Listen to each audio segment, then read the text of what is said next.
Sampai hari ini termasuk Pak Joko Widodo juga agak-agak nggak enakan Iya, kalau iya. mau macem-macem lah kalau untuk Mas Pram. Mau ngerjain Mas Pram enak lah. Banyak orang yang seharusnya memang berseberangan karena memang keputusan organisasinya. Iya, keputusan partai, Cuma secara pribadi mereka ada rasa Pak Kewo dan nggak enakan sama seorang Pramono Anung yang selama ini mereka kenal dan pernah berhubungan, dan kita nggak tahu budi apa yang pernah ditanam.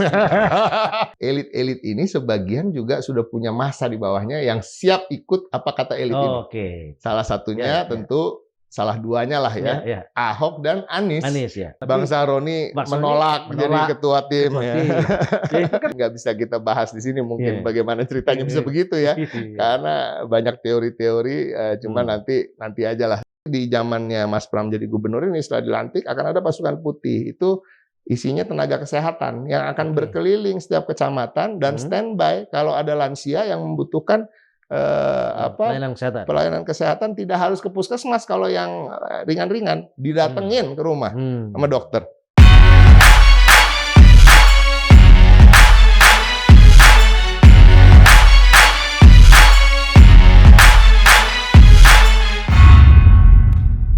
Pada tanggal 27 November yang lalu, kita telah menyaksikan 514 pilkada serentak di kabupaten dan kota, dan 38 di tingkat provinsi.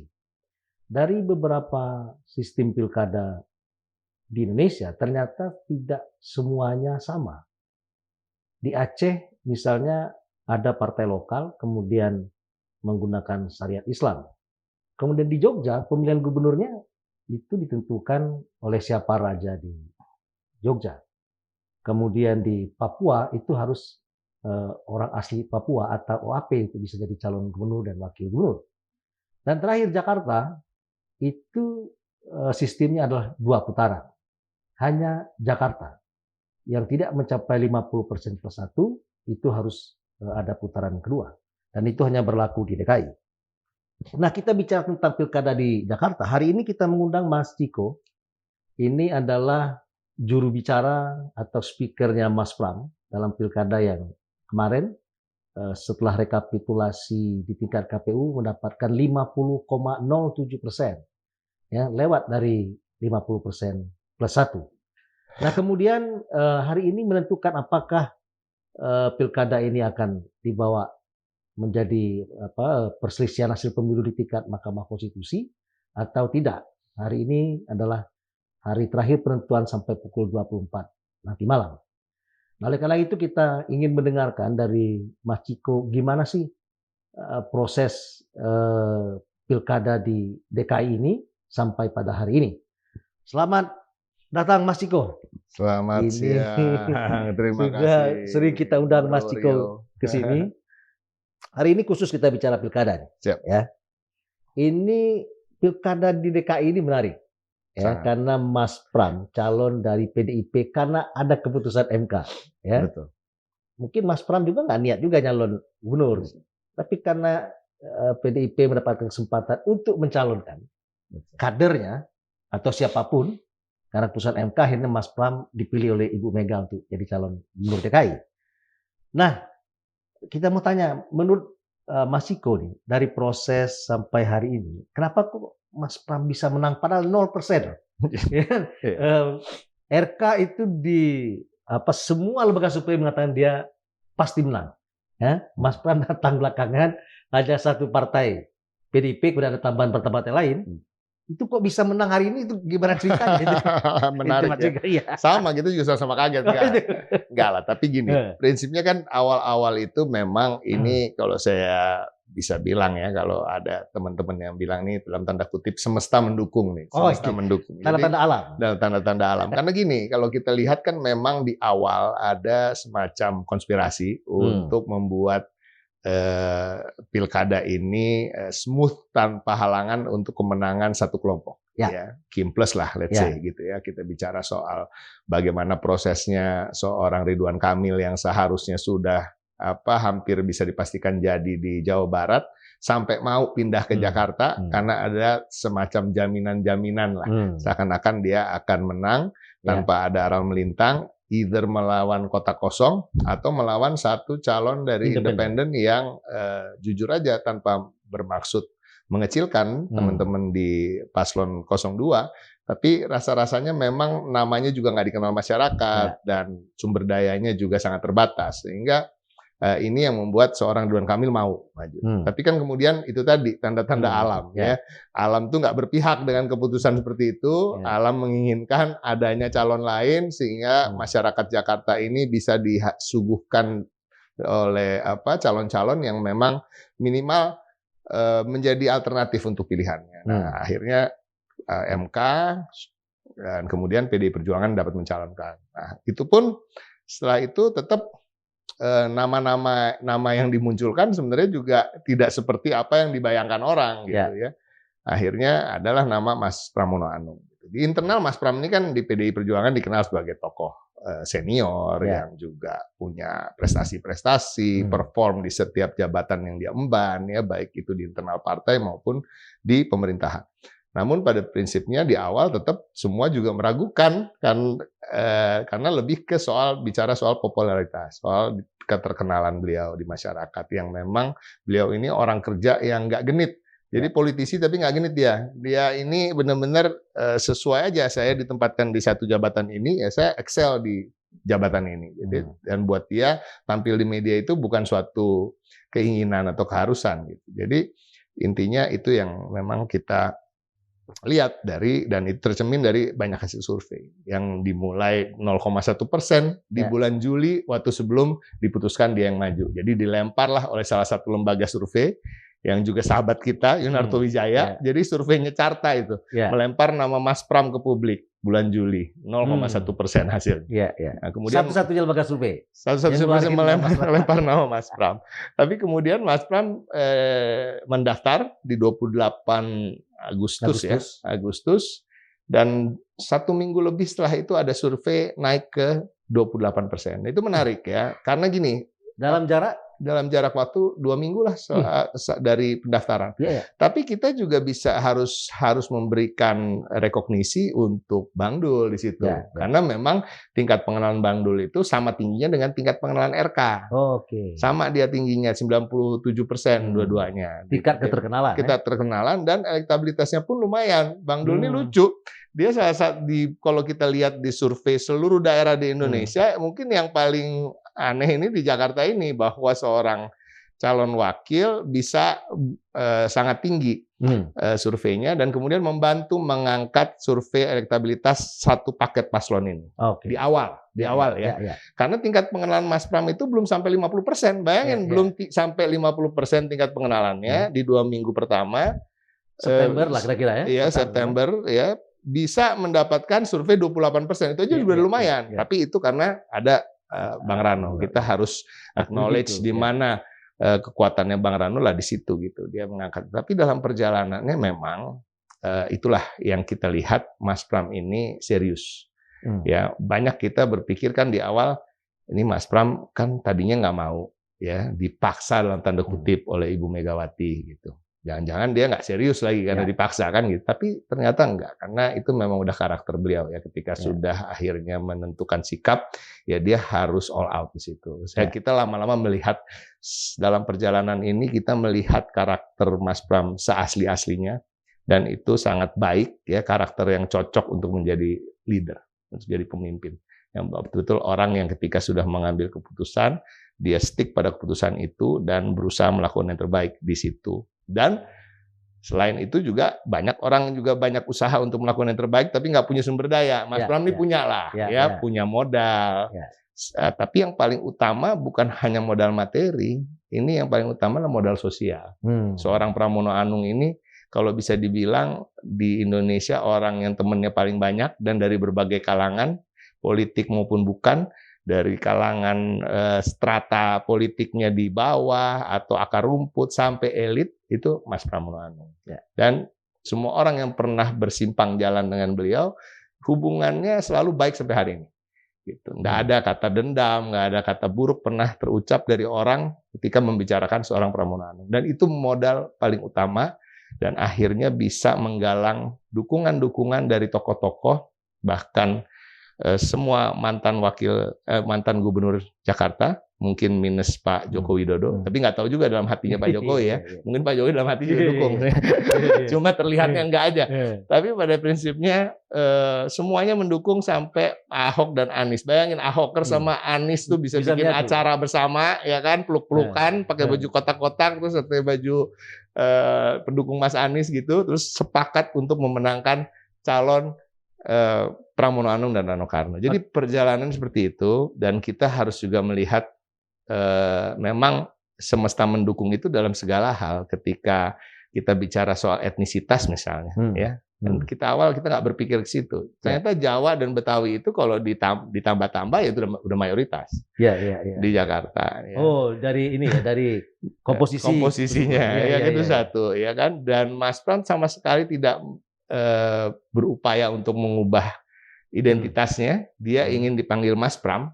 Dan Bang Dul dipanggil Bang Dul, dan bukan dibuat-buat juga, ya kan? Karena Rano Karno ini kan ibunya Betawi asli, walaupun ayahnya orang Sumatera. Dari Sumatera, orang Padang tadi pun orang Minang juga banyak di Jakarta, ya kan? Jadi dari sisi itu udah memadai. Dari sisi lain yang cukup membuat orang kaget mungkin partai politik. Partai politiknya kan cuma satu yang di parlemen. Ada juga tambahan dari teman-teman yang sangat membantu, Hanura dan Partai Umat. Tapi tidak ada di parlemen gitu. Jadi intinya ini menarik lah. Dan kuncinya satu. Yang pertama adalah modal sosialnya Mas Pram. Yang kedua, Bang Dul tentunya sangat membantu sebagai calon wakil. Dan ini adalah calon wakil yang menurut saya dibanding di pilkada-pilkada lain yang punya sangat kuat bantu dalam hal elektabilitas. Gitu. Dan sisa-sisanya ya itu tadi, dukungan masyarakat yang mungkin juga nggak suka dari proses pilkada ini di awal, di mana mereka seakan-akan akan dipaksa untuk memilih calon yang hanya lebih sedikit. Nah sekarang juga akhirnya mendapat calon yang lebih banyak. Mas Pram ini kan terkenal dia mampu menjahit hubungan. Betul. Dengan para elit, ya, apakah itu elit partai, elit di DPR, di eksekutif, TNI dan Polri, itu harus kita akui. Nah, karena saya mengenal cukup baik Mas Pram dan mengenal juga RK, tapi kan di masyarakat Mas Pram kan nggak dikenal. Jadi mungkin modal sosial ke masyarakat yang non pejabat itu kan tidak sama sekali bersentuhan di DKI.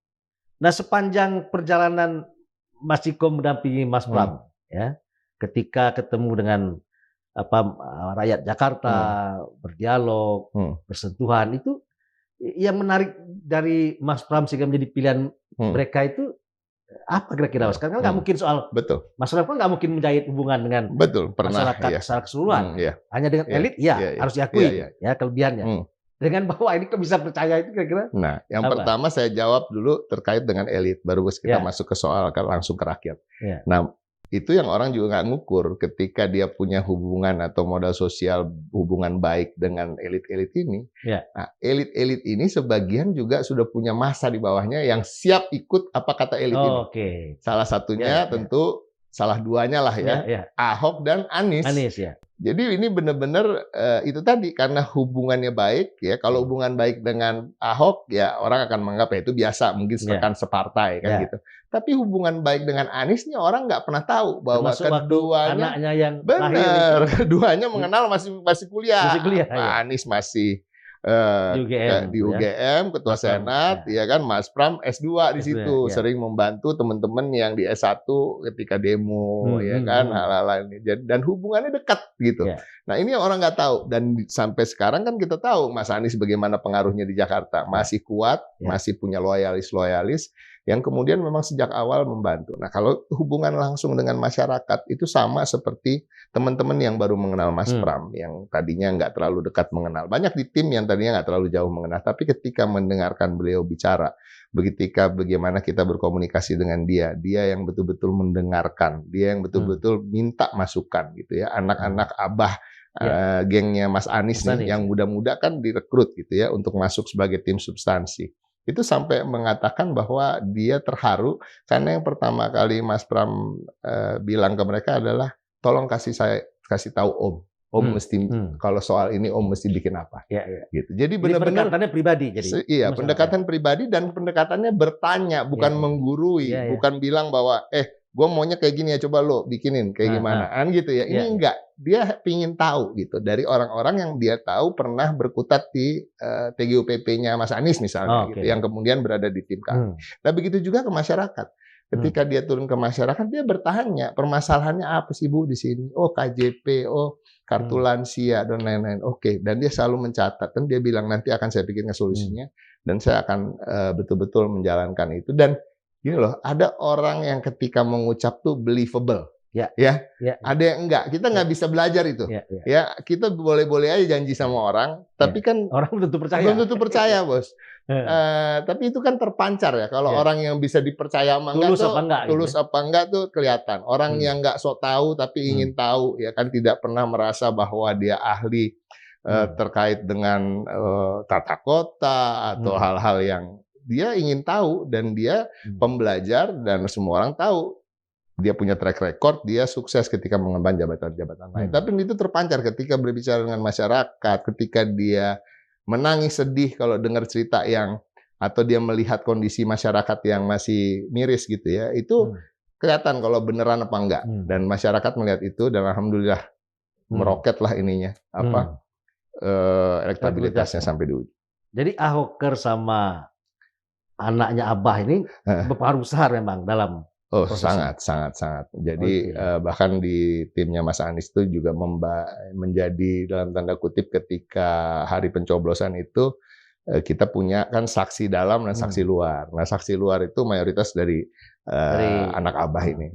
Pengaruh partai mungkin?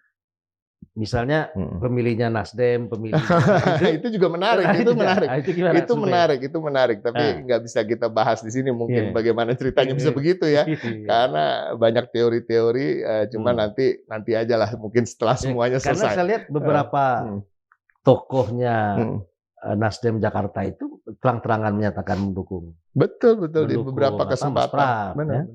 Pak Surya juga tidak menjalankan Nasdemnya. Betul. Kita nggak tahu ada masalah apa dengan RK. Bang Saroni menolak jadi ketua tim. Itu kan tanda-tanda alam juga. Itu pengaruh besar juga nggak itu? PKB misalnya. Sangat. Jadi gini ya, itu tadi, itu modal sosial yang berurusan dengan elit ya. Itu banyak saya lihat, ini analisa saya pribadi ya. Jadi bukan dari tim ini dari saya pribadi. Ya kalau saya melihat banyak orang yang seharusnya memang berseberangan karena memang keputusan organisasinya. Cuma secara pribadi mereka ada rasa pakeo dan nggak enakan sama seorang Pramono Anung yang selama ini mereka kenal dan pernah berhubungan, dan kita nggak tahu budi apa yang pernah ditanam oleh Mas Pram ke orang itu, atau sebaliknya, atau kan orang kalau udah saling menanam budi atau pernah saling bantu, ya kan, dan hubungannya selalu baik. Ini kan Melayu, Bos. Orang Indonesia ini kan nggak enakan orangnya. Bahkan saya berpikir sampai hari ini, termasuk Pak Joko Widodo juga agak-agak nggak enakan kalau mau macam-macam lah kalau untuk Mas Pram. Mau ngerjain Mas Pram, sekapnya dia. Sekap dan betul-betul membantu ya selama 10 tahun terakhir. Oke. Ini kan Jakarta itu kan aturannya 50% plus 1. Betul. Kalau nggak putar kedua. Betul. Hari ini terakhir. Nah, kita tunggu apakah betul mereka majukan ke MK atau tidak. Betul. Karena selisih suaranya juga nggak begitu tebal ya. Nah, kalau misalnya ini diajukan ke Mahkamah Konstitusi dengan apapun alasan pihaknya Bang RK, apakah tim sudah sangat yakin bahwa semua data yang direkap oleh KPU kemarin hari Minggu itu sebenarnya nggak ada persoalan lagi gitu. Nggak ada. Nah, karena kenapa kita yakin kalau soal rekapan? Ya? Karena dari pihak sana pun tidak pernah mempermasalahkan rekapan itu sampai hari ini. Jumlah suara itu tidak bermasalah, dan bukan itu juga kalau kita dengar dari komentar-komentar tim hukum mereka, bukan itu yang akan diperdebatkan di Mahkamah Konstitusi. Jadi mereka akan memperdebatkan soal partisipasi yang rendah dari masyarakat, kan, hal-hal yang menurut kami dan menurut juga banyak pengamat termasuk KPU dan Bawaslu, hal-hal yang abstrak.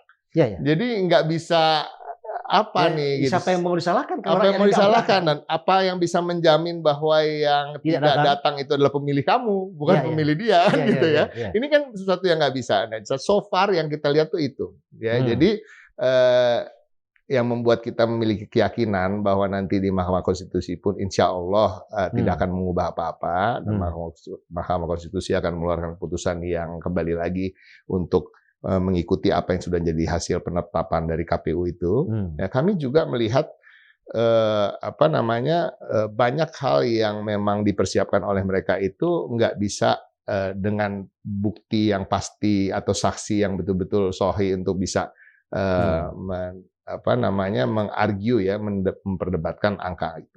Jadi ini yang kami punya keyakinan. Selain itu, tapi kami tidak menganggap enteng juga semua gugatan, semua proses dalam pemilu ini kan kita harus anggap serius. Jadi yang akan turun nanti sebagai tim kuasa hukum kami itu ya Prof. Todung Mulya Lubis, ada juga Prof. Nindyo Pramono, dan juga tim-tim yang dari murid-muridnya kedua beliau-beliau inilah, ada Birawa, ada Atta Toding yang juga berada di tim kami. Jadi ya insya Allah lah kita tunggu aja kalau memang teman-teman dari paslon 1 hari ini akan mendaftarkan gugatan. Oke, itu selisihnya berapa Mas ya total? Jadi kita menang itu kalau selisih antara kita dan mereka itu kan bisa hampir sekitar 800.000 suara. Kita di 2.700.000, mereka di 1.700.000, hampir 1 juta suara lah selisih kita dengan mereka. Tapi selisih kita dengan plus satunya itu ya 50% itu 2.925 suara. Oh, dengan plus satunya. Plus satunya itu 2.925. Jadi kita punya ekses 2.925. Sebenarnya, nah masalahnya adalah bagi paslon 1 mereka nggak menggugat hasil itu. Jadi mereka nggak ada hitung-hitungan bahwa salah hitung atau enggak itu. Buat mereka itu udah hitungannya benar. Tapi ya udah, gimana caranya supaya bisa ada pemungutan suara ulang di banyak TPS? Karena apa alasannya? Alasannya itu bahwa banyak yang nggak dapet C6 sehingga nggak datang memilih, ya nggak bisa gitulah, ya kan? Tingkat partisipasi yang rendah memang kita sayangkan, tapi kan itu tidak mengubah hasil pemilu, ya kan? Nggak bisa juga mengatakan nggak legitimate, ya nggak juga. Kadang-kadang saya bahkan sering mengatakan begini, dan mereka menyalahkan KPU terkait itu. Kalau saya pribadi dan tim kita menilai bahwa itu justru yang harus disalahkan kita juga.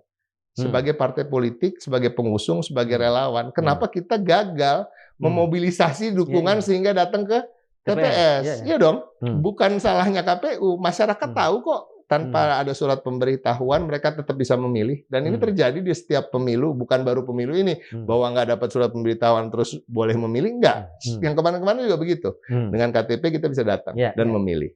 Jadi kan permasalahannya apa? Harus mawas diri juga, apalagi partai yang sebelah sana kan kumpulannya banyak banget.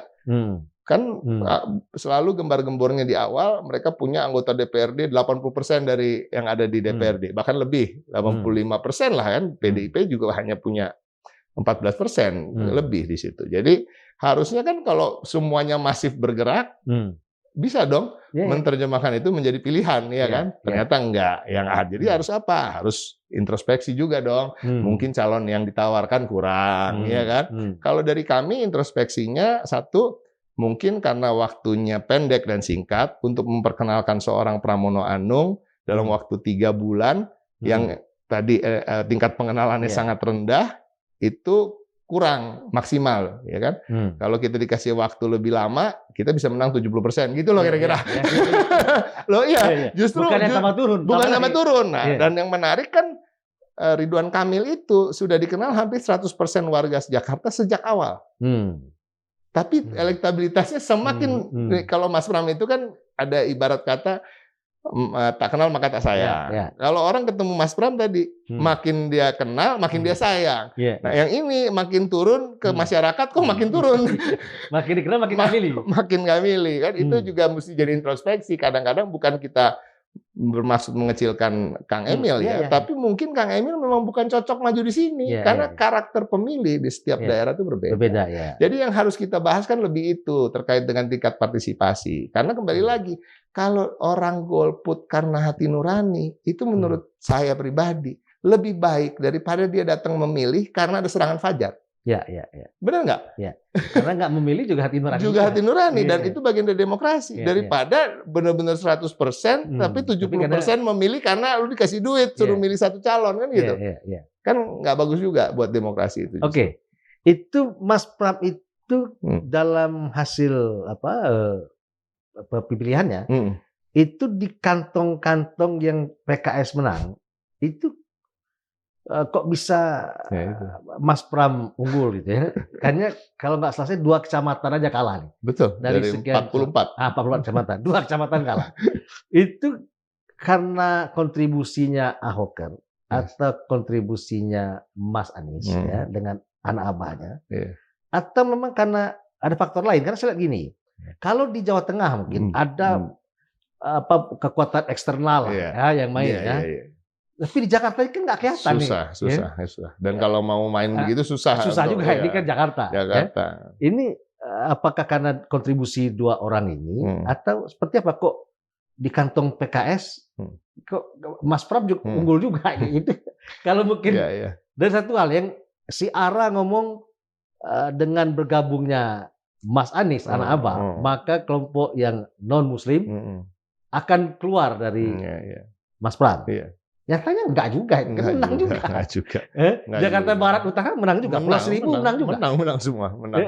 Ini dan semua di atas 50%. Di atas 50%. Ini fenomena apa ini? Jadi ini menarik ya. Mungkin tadi masyarakat Jakarta pertama ini juga termasuk bisa disambungkan juga bagaimana tingkat partisipasi yang menurun juga ya. Karena apa? Masyarakat satu election fatigue. Jadi mereka capek karena pilpres dan pileg terlalu dekat, ya kan, itu satu. Yang kedua, terjadi kejadian-kejadian seperti tadi sebelum terjadi ada putusan MK, ada seakan-akan masyarakat udah di awal-awal disetting untuk memilih salah satu paslon yang udah bisa dipastikan menang gitu ya.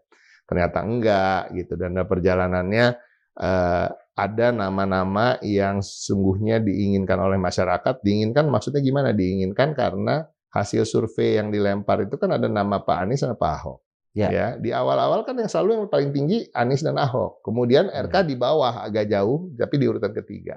Nah, sedangkan nama-nama ini nggak muncul. Ya, jadi itu juga yang membuat tingkat partisipasi mungkin menurun. Nah, tapi itu ada hubungannya juga dengan bagaimana masyarakat kecewa. Jadi pemilih Mas Anies, kalau khususnya ya terkait dengan PKS misalnya. Karena memang PKS ini kan memilih Mas Anies di Pilpres gitu. Awalnya. Ya, hampir 100% gitu ya. Nah, ini mungkin kecewa dengan tidak majunya Mas Anies dan menunggu kemana Mas Anies akan melabuhkan pilihannya. Dan di ujung kan Mas Anies jelas. Dia menyampaikan, dia menggerakkan untuk memilih. Dan menarik memang 50% pemilih PKS di Pileg dan Pilpres itu memilih Mas Pram dan Bang Dul. Jadi itulah kalau soal itu mungkin Mas Anies terkait dengan Pak Ahok misalnya. Tentunya dia mensecure pilihan-pilihan teman-teman di minoritas, teman-teman di tingkat kelas menengah ke atas, yang kelas-kelas pekerja dan Gen Z dan lain-lain. Jadi dan bukan hanya mereka berdua sebenarnya, banyak lagi lah. Bang Yos juga punya fans, Bang Foke juga, ya kan. Terus juga banyak tokoh-tokoh lain di grassroots ya. Yang menarik ini kan FBR dan Forkabi yang biasanya juga nggak bisa disatuin. Kalau FBR ke sini, Forkabi ke sana gitu ya. Ini dua-duanya ke sini. Begini ya, begitu. Jadi selain itu mereka semangat ketika ada penghitungan di kecamatan, di tingkat kabupaten kota, mereka tuh nongkrongin di luar, bukan untuk mengintimidasi siapa-siapa, tapi untuk memberikan semangat bagi saksi-saksi yang di dalam dan juga KPU dan Bawaslu untuk tetap menjaga netralitas dan ini Forkabi MBR. Dua-duanya. Ini nongkrong sama-sama. Nongkrong sama-sama. Wah, luar biasa itu. Jadi Mas Pram ini ya bisa dibilang tokoh yang bisa mempersatukan. Begitu juga Bang Dul. Tapi kan tentu tidak itu aja. Pasti ada satu hal yang orang yakin Mas Pram mampu menjalankan programnya dengan Jakarta Menyala itu. Itu apa yang jadi program besarnya yang bisa diingat oleh sebenarnya program besarnya itu kalau Kak Emil kan bikin giant wall apa itu. Ini itu yang membedakan Mas Pram ini dibandingkan dengan paslon-paslon lain maupun paslon 1 maupun paslon 2. programnya paling realistis dan paling membumi, paling mudah dimengerti. Karena apa? Karena dia kata-katanya cuma satu, saya ingin membangun Jakarta ini dari bawah. Dari bawah tuh dari mana sih? Dari akar rumput, dari permasalahan-permasalahan yang seharusnya tidak terjadi di kota global, tidak terjadi di kota metropolitan. Apa permasalahan itu? Masa masih ada orang rumahnya nggak ada MCK? Masa masih ada orang tinggal satu rumah 12 orang tidurnya mesti shift-shiftan, ya kan? Di tanah tinggi, ya kan? Jadi masa masih ada tempat yang nggak pernah terpapar matahari, lansia tinggal di situ, nggak ada sanitasi dan lain-lain. Dan ini Jakarta. Dan ini Jakarta. Jadi itu semua yang dia ingin selesaikan. Dan masyarakat di sini kan yang berada dalam posisi-posisi itu nggak sedikit, ya kan? Dan itu juga mereka mendapat itu tadi believable, dapat dipercaya ketika dia bicara soal itu dan menjanjikan hal-hal itu supaya nanti juga nggak ada lagi di Jakarta menjadi lebih baik, itu dipercaya oleh masyarakat. Dan ini yang dukungan dari masyarakat di kelas strata ekonomi yang rendah ini yang memang betul-betul menjadi backbone dari kemenangan ini. Wah, saya terharu juga itu, Mas. Benar. Jadi Mas Pram membuat Jakarta ini manusiawi lah. Manusiawi, karena menurut dia gini, omong kosong kalau kita bicara kota global, bicara apa, tapi kok masih ada orang yang hidup seperti itu di belakang rumah-rumah kita gitu loh, di rumah-rumah, bahkan di belakang rumah-rumah kemewah, Menteng, Kebayoran Baru, Pondok Indah, itu masih banyak ya, di kampung-kampung di sudut kota yang seperti itu. Dan itu jadi concern utama, dan dia selalu ulang persoalan Sudirman Tamrin udah beres lah, bukan urusan saya lagi dah. Yang saya urus akan itu. Nanti soal KJP, bagaimana anak-anak supaya bisa tetap sekolah, bagaimana lansia tetap mendapatkan haknya. Bahkan ada program-program kalaupun ada yang baru ya seperti pasukan putih. Kan ada pasukan oranye tuh yang untuk ngurusin kebersihan. Nanti di zamannya Mas Pram jadi gubernur ini setelah dilantik akan ada pasukan putih. Itu isinya tenaga kesehatan yang akan berkeliling setiap kecamatan dan standby kalau ada lansia yang membutuhkan pelayanan kesehatan, tidak harus ke puskesmas. Kalau yang ringan-ringan didatengin ke rumah sama dokter. Oh, gitu Bos. Dan bahkan kalau pasukan oranye untuk bersih-bersih ini ditambahlah ada pasukan putih yang bisa datang ke rumah-rumah memeriksa kesehatan lansia-lansia yang nggak bisa ke puskesmas atau nggak ada yang nganter. Tapi kalau penyakitnya lebih berat dari itu akan diantar kalau dia sebatang kara atau anaknya nggak bisa nganter dan ngurus BPJS di puskesmas dan RSUD gitu. Dan itu kan real gitu, membantu ya mereka yang memang harus dibantu. Mengurus manusianya lah. Mengurus manusianya, itu yang paling utama. Dan selain itu terkait dengan hal-hal yang sifatnya mencoba untuk menurunkan tingkat kemacetan, misalnya kan juga transportasi akan dibuat gratis untuk 15 golongan, mungkin lebih dari itu. Tapi juga udah bukan lagi Jakarta apa namanya? Bukan Transjakarta lagi nanti namanya, Trans Jabodetabek. Karena apa? Yang bikin macet kan kadang-kadang justru karena mobil-mobil dari Bekasi, dari Depok datang. Sekarang mereka dari Depok, dari Bekasi, dari Tangsel, dari Tangerang udah harus bisa naik MRT dari situ. Nanti itu jalurnya akan diperpanjang, termasuk busway dan lain-lain. Itu jangka panjang ya? Jangka panjang ya. Jadi terpadu lah. Terpadu dimulai semuanya. Dari Jakarta harus Jabodetabek, nggak bisa juga Transjakarta doang. Itu sama aja. Orang tetap parkir mobilnya di sini, orang itu tetap datang ke sini. Jadi betul-betul dipermudah lah semua. Oke Mas Iko, ini kan beberapa andalan PDI Perjuangan seperti Jawa Tengah misalnya.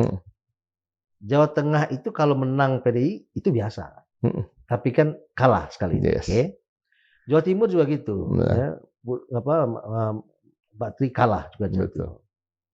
Tapi DKI yang tidak dipersiapkan sejak awal, ya nggak? Waktu dan elektabilitasnya nggak pakai diukur dulu misalnya baru dijago, kan nggak ada. Ya, ini ikhtiarnya Bu Mega mengajukan luar biasa. Ya, tentu ini tertutupi lah. Ya, Jateng, Jatim kalah dengan PDIP menang dalam kondisi yang masuk belakangan dan nggak ada yang kenal juga Mas Pram, anak aja protes. Ini papa ini nggak ada yang kenal, kawan saya nggak kenal. Itu pengakuan Mas Pram. Betul. Itu bisa mengobati PDI Perjuangan lah, kalah dua ini. Nah kemudian dari kemenangan ini, itu apa maknanya bagi PDIP terhadap kemenangan Mas Pram dengan kondisi yang hari ini masuk belakangan, tapi yang bisa menang. Kok yang lain itu dipersiapkan mungkin lebih awal ikut daftar lebih awal, tapi bisa kalah. Apa yang menjadi apa yang bisa dipetik dari PDI Perjuangan? Pertama berkah lah, kita utamanya ngucap syukur lah ya. Ini suatu hal yang tadi, tapi memang kalau dilihat dari prosesnya sejak awal itu, ya adalah itu tanda-tanda alamnya, seakan-akan semesta itu mendukung dalam segala hal loh. Jadi termasuk apa? Termasuk ketika kita mendapatkan jingle lagu yang diciptain oleh Mas Pulung itu. Itu lagunya juga catchy banget, yang 1, 2, 3, 4, 5 pimpin Jakarta harus pakarnya. Oh itu ya kan? Hanya Mas Pram Bang Dul pilihannya, Jakarta menyala. Itu betul-betul lagu yang mudah diingat, ringan, mudah diingat, masuk, dan ketika kita kampanye lagunya cuma itu, dan itu semua gampang dinyanyi sama semua. Itu mungkin kecil buat sebagian orang. Tapi kalau kita ingat Pilpres kemarin, dari 3 calon, kan yang kita ingat cuma 1 lagu. Iya. Betul. Yang 2 termasuk yang saya dukung. Bukan, malah. Oke gas lah. Oh iya. Iyalah, yang lain kita lupa kok. Jujur aja, yang lebih catchy yang itu. Sedangkan di pilkada gemoynya itu. Iya, di pilkada ini lagu yang lain juga kita nggak tahu. Yang kita tahu cuma Jakarta menyala, gitu. Jadi itu hal-hal kecil yang memang memudahkan komunikasi ke masyarakat. Ya, terus juga mungkin satu strategi untuk menjadikan Mas Pram dari awal itu sebagai gubernur milik semua, sehingga kita di PDI Perjuangan juga menurunkan ego kita untuk bagaimana supaya Mas Pram itu bisa diterima oleh masyarakat, dan bukan pura-pura ya. Tapi sejak awal Mas Pram bilang bahwa dia sudah meminta izin pada Bu Megawati untuk diwakafkan untuk warga DKI Jakarta, walaupun dia adalah kader PDI Perjuangan. Dan ini bisa diterima oleh masyarakat tadi, sehingga nggak ada resistensi, nggak ada barrier, nggak ada tembok-tembok yang dipasang ketika Mas Pram datang ke masyarakat, begitu juga Bang Dul. Dan ini suatu hal yang luar biasa lah kalau kita lihat ya. Tapi kalau di daerah-daerah lain kan kita tahu ada faktor-faktor lain lah. Kalau bicara soal Jawa Tengah kan ada indikasi bahwa ada keterlibatan aparat, PNS, kepala desa, dan lain-lain yang sebenarnya melanggar aturan-aturan, dan juga ada anomali-anomali terkait dengan angka-angka perbedaan antar angka survei di hari sebelum dan hasil. Begitu juga di Banten. Di Banten kan PDI Perjuangan wakil ya, itu lebih aneh lagi ya kan, exit poll-nya menang, pas quick-count-nya kalah gitu ya. Ini hal-hal seperti itu. Cuma ya kita merasa bersyukur bahwa Jakarta ini metropolitan di mana masyarakatnya lebih terdidik ya kan, 70% tuh lulus SMA ya kan, bahkan 30% bisa dibilang di antara 70% 30%-nya itu pernah mengenyam pendidikan di tingkat universitas, dan orang-orang terdidik ini kan tidak gampang diintimidasi ya kan, dimanipulasi dan lain-lain, sehingga semua bisa berjalan lancar. Dan kita bersyukur juga ada KPU dan Bawaslu yang betul-betul transparan sejak awal transparan gitu. Nah, jadi memang ada nanti kalau sampai paslon 1 ke Mahkamah Konstitusi misalnya, salah satu yang akan mereka coba buktikan kan terkait dengan TSM gitu. Tapi kan itu lucu ya, kita bukan dalam posisi kuasa gitu. Agak sulit kalau mau bikin TSM incumbent, terus yang kelompok penguasaan, ya kan, yang bisa menggerakkan aparat dan lain-lain gitu. Jadi ini ya secara umum sebenarnya Pilkada Jakarta hari ini harusnya bisa menjadi contoh untuk seluruh daerah dan untuk warga-warga masyarakat di tempat lain. Ini kan menunjukkan bahwa partai yang banyak, ya, dengan 1 atau 2 partai yang mendukung, itu nggak menjamin juga partai yang banyak itu menang. Gitu. Di beberapa provinsi dan kabupaten juga itu terjadi. Di kabupaten tempat saya di Lebong itu, ya bupati petahana dari PAN, ketua DPRD-nya PAN-nya dapat 8 kursi di 25, kalah juga. Lawan cuma 2 partai kecil. Nah, di DKI, Mas Pram ini kan melawan partai yang berkuasa nih. Ya, cuma lawannya PDI Perjuangan sendiri. Apa karena ini memang sosok Mas Pram? Atau memang strategi dan taktik Mas Pram yang tahu nih partainya lawannya banyak, maka nggak usah diadu dengan partai. Betul. Ini pasti dikeroyok antar bisa, ada ketersinggungan partai ini, lu sendiri aja lu belagu, lu keroyok lu. Mas Pram mampu keluar dari bukan meninggalkan ya, tapi simbol partainya, image itu dibangun ya. Ini Mas Pram yang maju, bukan karena PDIP-nya. Kalau PDIP sendiri nanti dilawan Kim Plus ini ya pasti kalah. Kalau beradu partai, ini beradu sosok ya, beradu tokoh.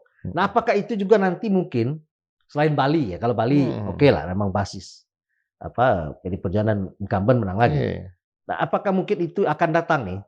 Itu mungkin menjadi evaluasi dari PD Perjuangan bahwa simbol partai itu juga tidak mesti harus ditonjolkan. Yang penting kadernya menang.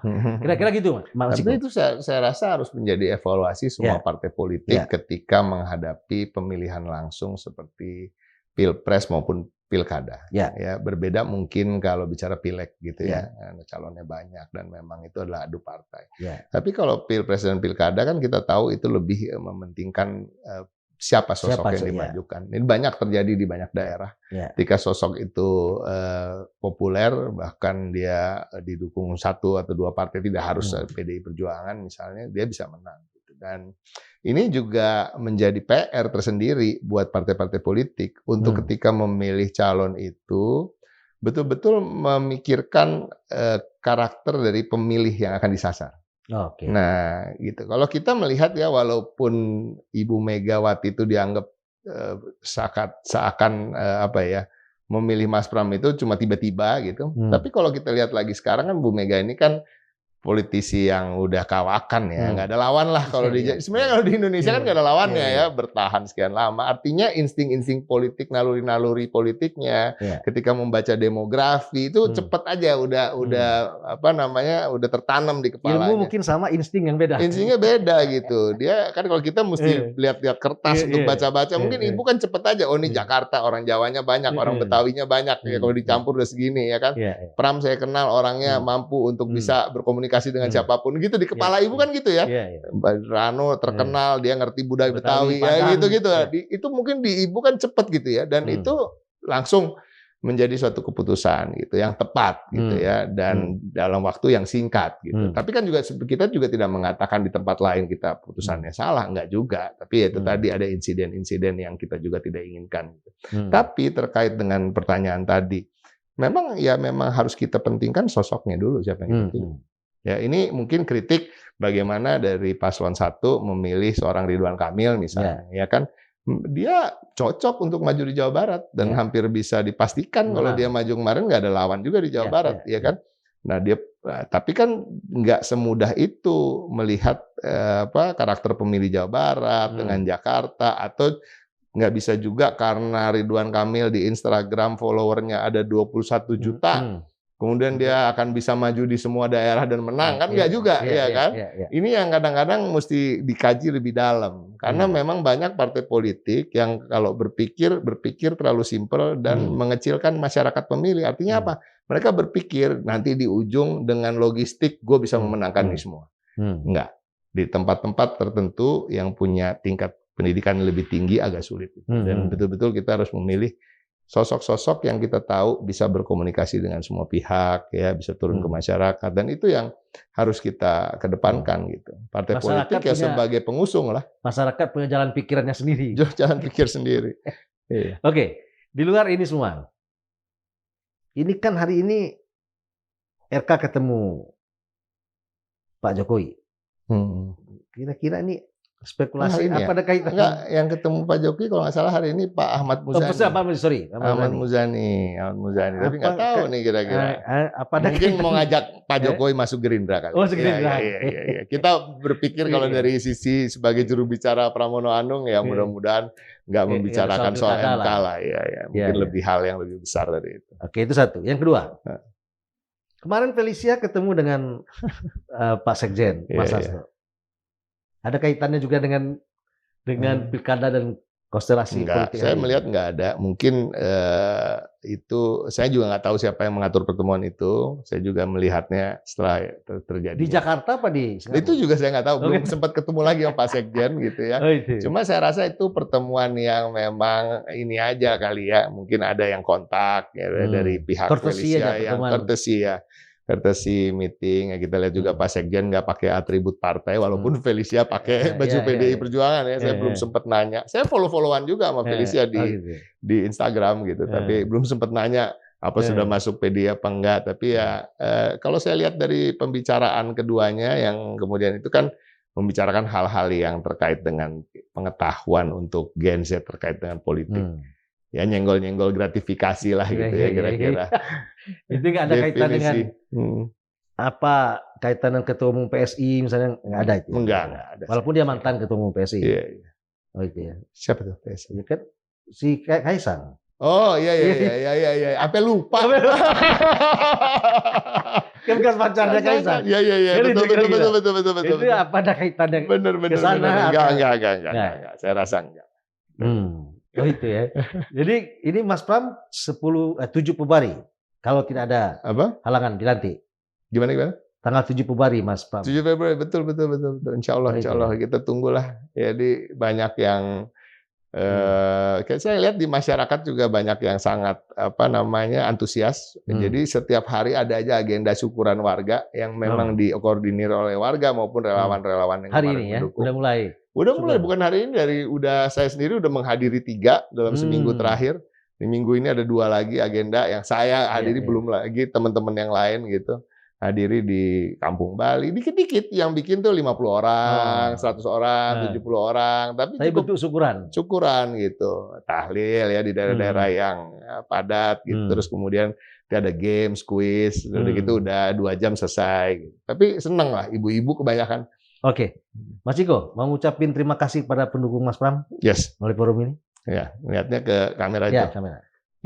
Saya Ciko Hakim sebagai juru bicara tim pemenangan Pramono Anung dan Rano Karno mengucapkan banyak terima kasih untuk warga Jakarta yang telah berpartisipasi dalam Pilkada Jakarta ini, khususnya bagi yang memilih, tapi secara umum bagi semua juga, baik yang memilih atau yang memilih untuk tidak memilih.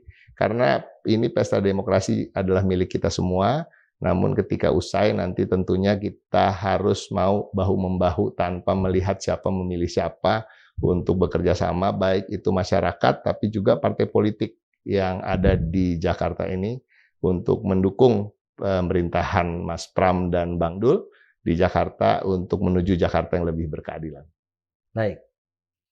Kami ucapkan selamat pada Mas Pram dan Bang Dul sebagai Gubernur DKI terpilih.